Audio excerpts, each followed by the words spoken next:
and welcome to In the Garden. I'm Nicola. Mark. And that's Kayla. Yes, Say hello, sweetheart. Say hello. Hello, Oh, there she I'm is. Today we're actually out in the garden. It's June. Yeah, it's a little bit glary here. It's June and it's actually sunny and it's not as... See you're in the sun. There you go. It's not as cold as it normally would be. It's windy. So I'm going to show you things like the pumpkins this time around. I'm getting drilled on.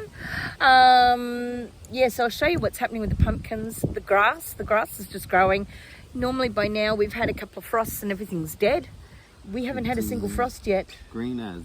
Yeah, and they're forecasting rain again in this cycle, so we'll just wait and see. June's normally our driest month. And May is our second driest month, and we had 75 mil for May, which was a little bit unseasonal.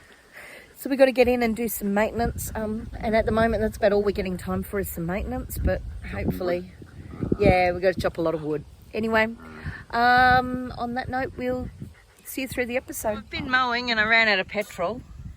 I'm waiting for Mark to bring it, but ever hopeful, come to visit me and say hello. Hello, Daisy. She is looking a lot better.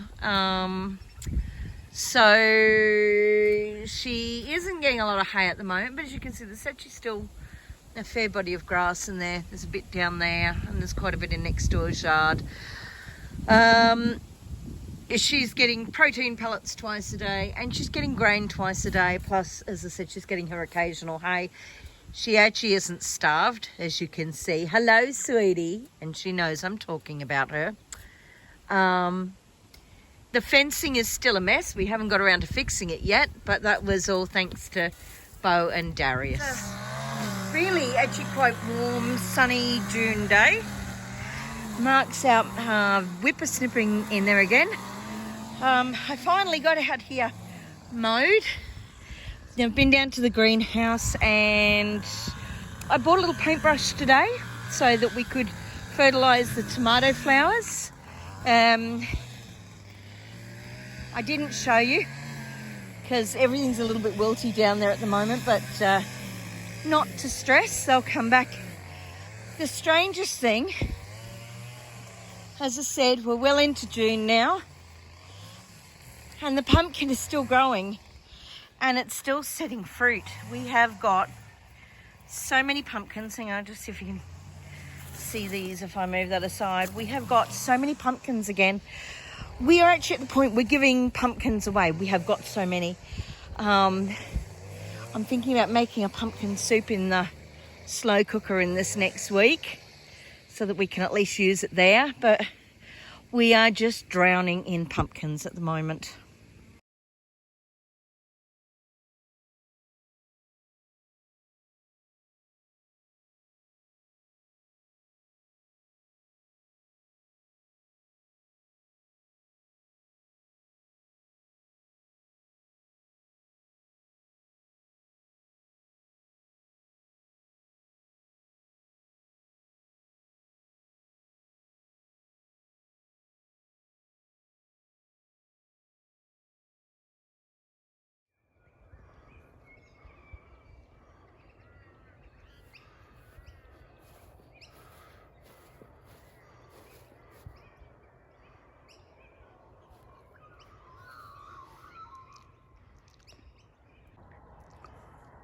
June and it's the first frost. It's just very light, but you can see it quite clearly.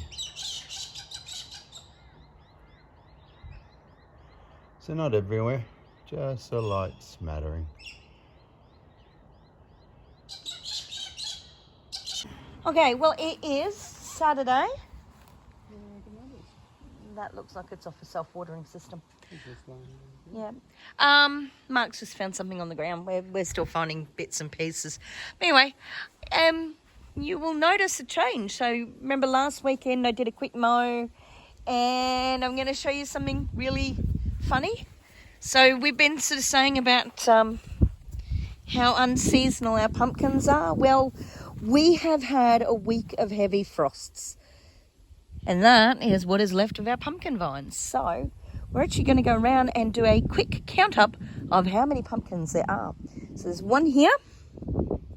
I can see one over, two over. Three. 4, 5, 6, 7, 8, 9, 10. 11, 12. You got these? The 3 there and another one there. We've got about 14. So yeah, so I was saying 10, so it appears there's about 14. We're not going to be short of pumpkins this year.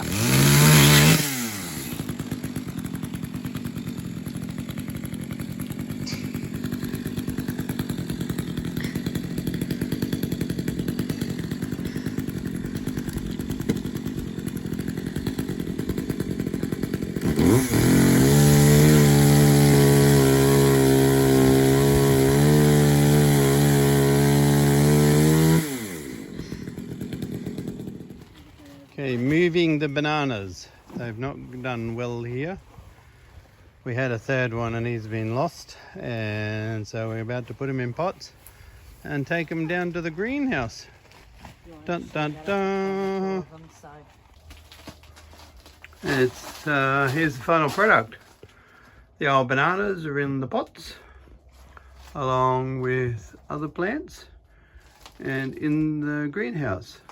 So we got the tomatoes there. It's a bit dark. I've just fed the cow and the chookies, and we're getting very quickly to the shortest day of the year. And but yeah, so transplanted in the greenhouse and ready for doing their banana-y thing. Okay, so Mark's down there cutting the dragon fruit. They just had gone wild, and they were actually encroaching on the lavenders I'd put in those beds. So it's good to have them cleared up, and you'll be able to start a heap of them. And we may actually even look at putting them down along the fence line across there. But anyway, I wonder if cows try to eat dragon fruit. I don't think so. That's a question to ask. Does anyone know? Do cows eat dragon fruit? Or do the spines on them keep them away? All right, we're down trying to get the veggie garden under control. And the old dragon fruit has got lots and lots of limbs everywhere. And new shoots coming on him, on both of them. So we're going to trim a couple of them off that are a bit more problematic and hanging down into other beds. And let them dry so we can replant them. Okay, there's about 8 cuttings in there, 8 pieces. Mostly we're able to take them on their ends, but where they join, where they start to break free, just trying to find one. That fellow had to cut. They'd gone through the wire as well as he was just so long. Yeah, so those little ends. So we'll leave all these dry out now. That's the best way to do it if we can. And then yeah, then cut him through in the centre there. Yep. Yep. So we've cleaned them away from the outside of the fence as much as. That fella's an octopus. He's just gone totally wild. We've got him away from the other garden beds. This one still, I might need to take him yet too. So I mean, they go through the fence. So you've got to cut the fleshy bit, which isn't bad, but just make sure you let it dry out. Because we don't want them on the outside of the fence if we can help it in the other beds. Because they root. And that's what we found. Ended up 2, so I'll go down to this end fella. We trimmed him off a fair while back, and he's all dried and ready to go in the ground, so I'm going to try him straight in the ground. That's a blueberry. I think it's shooting from the base. The bush died last year and just didn't do anything, but anyway, so just cleaned around it, and me and my shadow, which is not good. Now that one had touched the ground, going against what I just said, but I'm not planting the fleshy bit. He can dry out, but where he had touched the ground, he had a quite, I caught a fish this big, quite extensive root system. So I had a little bit of old succulent mix from when we did the Zygos / Christmas cactus. So I just dropped him in there, and we'll just see if we can get him to take straight away. So that'll be good. And when we get the other ones, we'll have to work out where we're going to put them. So yesterday we went to Bunnings, and excuse the table, I actually had to do some maintenance on my shredder yesterday. I thought I'd broken it, but I fixed it because I'm pretty clever like that. But anyway, be that as it may, we went and we bought the first of our latest lot of seed potatoes. So we've got Desiree, we've got Nicholas and Nadine's and Pontiacs. Now, I'm still missing, I need another Pontiac, I need some Sebagos, and I need some Kiflers. But this is a good start. I got the email this week that the Kiflers are available, so I'll get on and I'll order those this week. As you know, yesterday we actually picked the last of our previous lot. They got really badly hit by the frost, so the plants were dead. So excuse me, I'm just moving in my chair. So it's time now to start thinking about my planning. I order my potatoes now because I plant in July. I like to get them in that first week. Normally I get a truckload of mushroom compost. Now we're going to have a think this year. Because A, it's got really expensive, but B, I need to really consider how many bags I'm likely to use and how many containers. As always, the containers fatigue in the sun, so I've lost quite a few this year again, so I'll need to do a bit of a think. And some of that will be dependent on, like, obviously how many potatoes are in each bag. And then how many I put in each container is dependent on whether they're a determinate or an indeterminate. So I've got a bit to do. But as you'll see, each of these has got their own use. So the Desirees are boiling, baking, mashing and salads. The Pontiacs are boiling, baking, roasting, salad and chips. The Nadines are for boiling, baking and roasting. Nicholas are really great. I actually like those as a baked one. My favourite is the Kifler. Kiflers, though, they're not heavy croppers. We tried some of the Delawares last night. I'm not as keen on them, to be honest, but they were heavy croppers. Maybe we could have given them a bit longer in the pan, I don't know. I cooked them for as long as I would normally cook stuff, but I wasn't overly excited with the way they roasted. Anyway, if you've done a Delaware potato when you've roasted it, let me know what you think, because I'd be really interested. Anyway, yeah, so as you can see, I've got the sea salt on the table. We're having a morning where we're just getting some stuff organised. Mark's going to show you his bulbs in a few moments. So hang tight. It's Sunday morning. The doggies have just run out like mad things, haven't they, Mr. Pitt? And you can probably hear Winston going round and round and round and round and round. So, Kayla. There's Winston. This is my messy work area. I'm about to pot 2 more roses to David Austin, so I'll show you those after. Daisy is up the back paddock. Over there, you may or may not be able to see her. Mr. Pitt is checking stuff. Got a few jobs to do today. We've got to finish. We'll give this a quick mow so that we also collect up all the grass. We've got to chop wood today. We've got to chop back those dragonfruit because they've just gone absolutely wild. Yeah, so we've got a little bit on the go. It was another really cold morning. It was minus 2.8 at 6 a.m. Yay, not. And, yeah. So chopping wood is important. Okay, so overnight I've had these 2 roses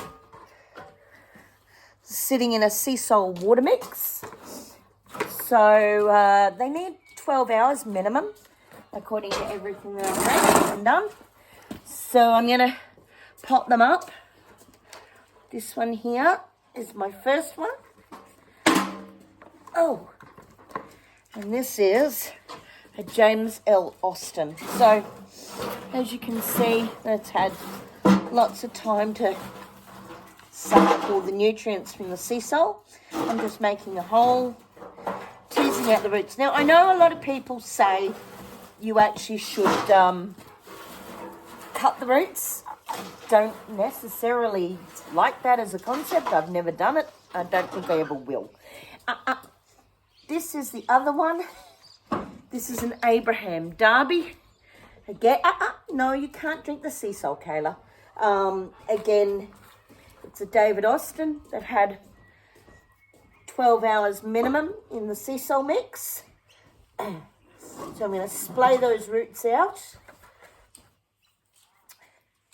And I happen to have a couple of bags of black marvel over here.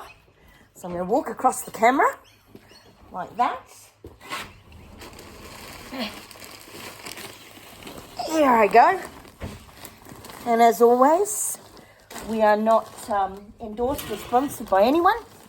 This is just what we use. These are our chosen products. And so just cut the top of the bag like that. And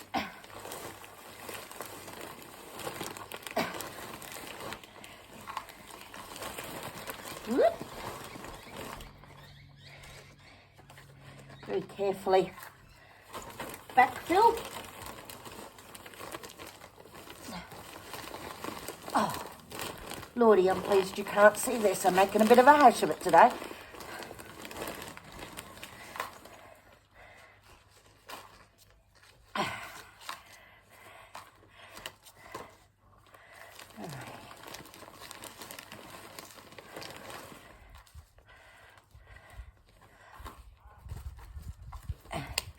These are 47 litre self-watering pots. I chose these because they're big enough that the roses will have lots of room to grow and do their thing. My experience has been that you don't go putting roses into teeny tiny pots. They're not usually that happy with it. I mean, it does also, obviously depend on the rose and what have you. I mean, like if you're talking about like a dwarf rose, a patio rose, they probably don't need as much. But, and then we have it. 2 potted roses. I'll give them some of the sea salt mix and then put them in a nice location and they can grow and thrive.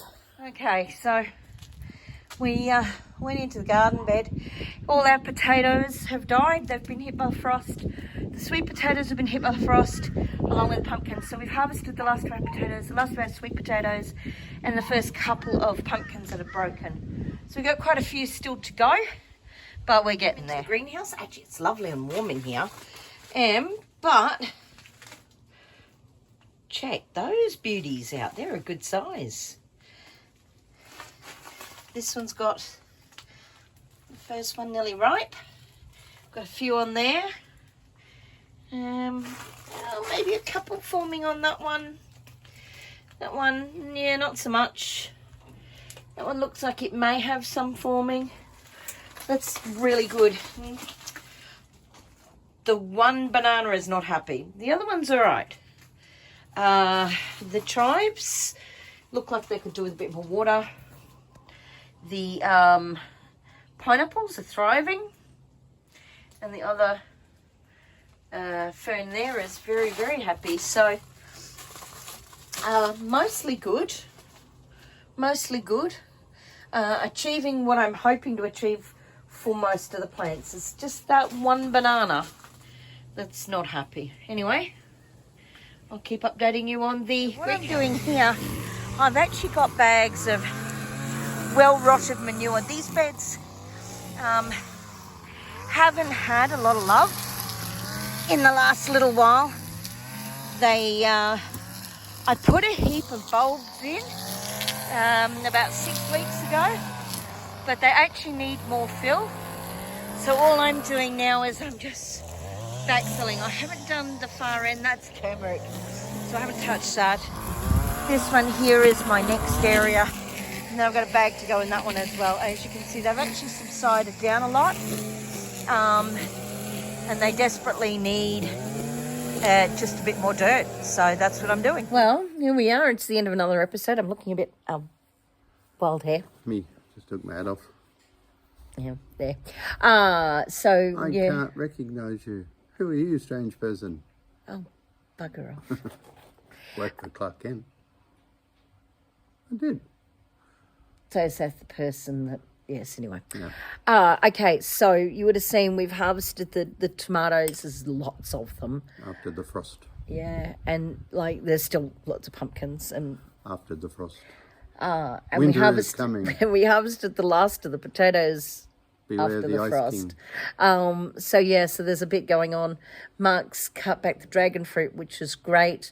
Got the new roses are in their pots. You've seen the frost. It got down to minus 2.8 again this morning. So we've actually had a week of hard frosts. Minus 3.8 was our best, wasn't it? Yeah, minus 3.8 is our best so far. It's supposed to warm up a little bit over the next week, but I'm not holding out hope that it's going to get really warm. So We started on the Mum Nana gave us some daffs that she used to plant, and so got them in, got the tulips in. So we've started on the bulbs. There's a few self-set from last year remnants. Anemones over by the pond. There's a couple down. They must have missed a little bit. Looks like little daffies or something. Yeah, little jonquils. Ranunculus come up different places. So. And that's not a bad thing. Oh, they can if stay they go there. wild. Actually, we could even put some down by the citrus if we wanted, or the... Well, there's a little ranunculus popped up out of nowhere from down there, so that would have been that leftover seed that didn't do bulbs, that didn't do anything last year, and so one decided, oh, I'll wake up. Anyway, so yeah, we've moved the composter. I've asked a couple of questions this week. I've got tomatoes hanging, and I'm going to try tomatoes in a box with an apple. Mark needs to go and put a cover on the hanging tomatoes to keep They're hanging. To keep the birds out of them. So there's a bit going on. They shall be executed at dawn. He's really scary, hey. I'm just helping you out. Yeah, we had a good crop of sweet potatoes. We did try. Had some potatoes. We tried some of ours last night. I've spoken about the Delaware. Would be interested in your feedback. We pulled the turmeric. It was not as big as last year. Yeah, no, and we planted it late, and there was country bulbs. And it got frosted really badly. So anyway, hopefully Mark has actually gone and got a little bit of video of what's going on in the greenhouse for this week or this fortnight. In the dark. It'll be dark. Because it was night time. There you go. Shortest day of the year soon. Yeah, almost there. Almost there. And what happens on the shortest... Well, actually, no, it's not the shortest day of the year. We missed it by a day. Yeah. Well, something. Yeah. What? It's the anniversary of when you... When I asked me a question. Oh, that question. That question. Yeah, that was a long time ago now. Yeah, well, it was. 32 years. Okay, maybe all in right. the next episode. That would be nice. All right, anyway, we're going to go. We'll catch you later. Bye. And just like that, it's the end of another episode. We hope you enjoyed it. If you found something useful in it, please feel free to like this video. You can also comment down below. We do love to talk to subscribers. If you found something useful, or you think you've got a friend who might find it useful, please feel free to share this video with them. And of course, as always, you can subscribe to our channel, and that way you'll never miss out on what we're getting up to here at Stormhaven.